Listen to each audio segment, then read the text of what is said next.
আসসালামু আলাইকুম বন্ধুরা, কেমন আছেন আপনারা সবাই? আমি প্রথম রমজানে যেভাবে বুট রান্না করলাম সেটা আপনাদের সাথে শেয়ার করব।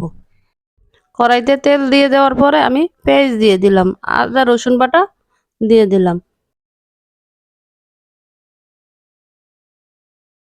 মশলাটা আমার ভাজা হয়ে গেছে, এই পর্যায়ে পানি দিয়ে দিলাম। এখন দিয়ে দিব হলুদের গুঁড়ো, মরিচের গুঁড়ো। আবার কিছুক্ষণ মশলাটা আমি কষিয়ে নেব। দিয়ে দিলাম পরিমাণ মতো লবণ। আমি কিছুটা সিদ্ধ করা আলু দিয়ে দেব যাতে গ্রেভিটা ভালো আসে। আলুটা আমার ভাজা ভাজা হয়ে গেছে, এখন আমি সিদ্ধ করা ছোলাগুলো দিয়ে দেব। ছোলাগুলো দেওয়ার পরে আমি আবার ভালো করে নেড়ে চেড়ে একসাথে সবগুলো কষিয়ে নেব। এ পর্যায়ে আমি আরেকটু পানি দিয়ে বুটটা ভালোভাবে রান্না করে নেব। এখন আমি উপর থেকে হালকা একটু গরম মশলা ছিটিয়ে দিলাম। বুটটা আমার প্রায় হয়ে গেছে, এখন আমি হালকা জিরের গুঁড়ো ছিটিয়ে দেব। তারপর দিয়ে দেব ধনে পাতা আর সেরা কাঁচা মরিচ। এখন আমার বুটটা পুরোপুরি তৈরি হয়ে গেছে। আমার রান্নাটা কেমন হয়েছে আপনারা জানাবেন। বুট রান্নার পরে এখন আমি পেঁয়াজুটা করে নেব।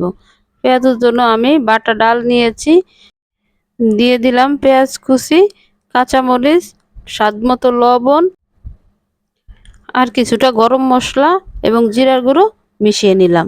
এখন ভালোভাবে আমি ডালটা মাখিয়ে নিব।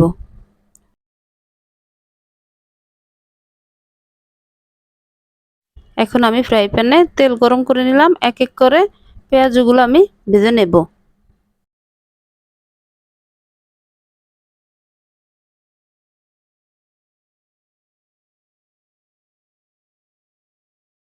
পেঁয়াজগুলো আমার এক পাশ হয়ে গেছে, এখন আমি অপর পাশে উল্টিয়ে নেব।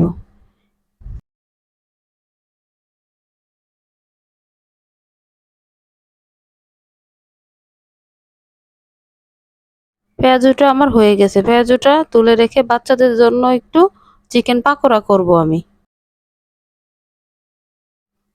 তাই চিকেনের সাথে আমি গরম মশলার গুঁড়ো আর জিরের গুঁড়ো দিয়ে দিলাম, পরিমাণ মতো লবণ দিয়ে দিলাম। এগুলো ভালোভাবে মেখে এখন দিয়ে দেব আদা রসুন বাটা। এই পর্যায়ে আমি একটু মেখে রাখা বেসন হালকা দিয়ে দেব। এখন ভালোভাবে বেসনের সাথে মাংসগুলো মিশিয়ে নেব। এখন দিয়ে দিলাম কর্নফ্লাওয়ার। কর্নফ্লাওয়ারটাও ভালোভাবে আমি মিশিয়ে নিলাম। এই পর্যায়ে আমি চুলায় ফ্রাই প্যান দিয়ে তেল গরম করে নিলাম। এখন এক এক করে আমি চিকেনগুলো ভেজে নেব।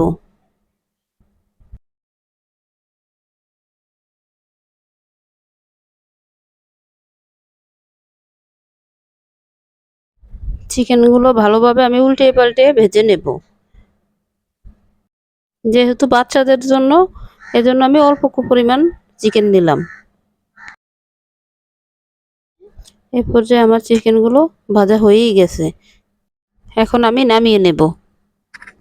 আমার ইফতারের ভিডিওটা কেমন লেগেছে জানাতে ভুলবেন না।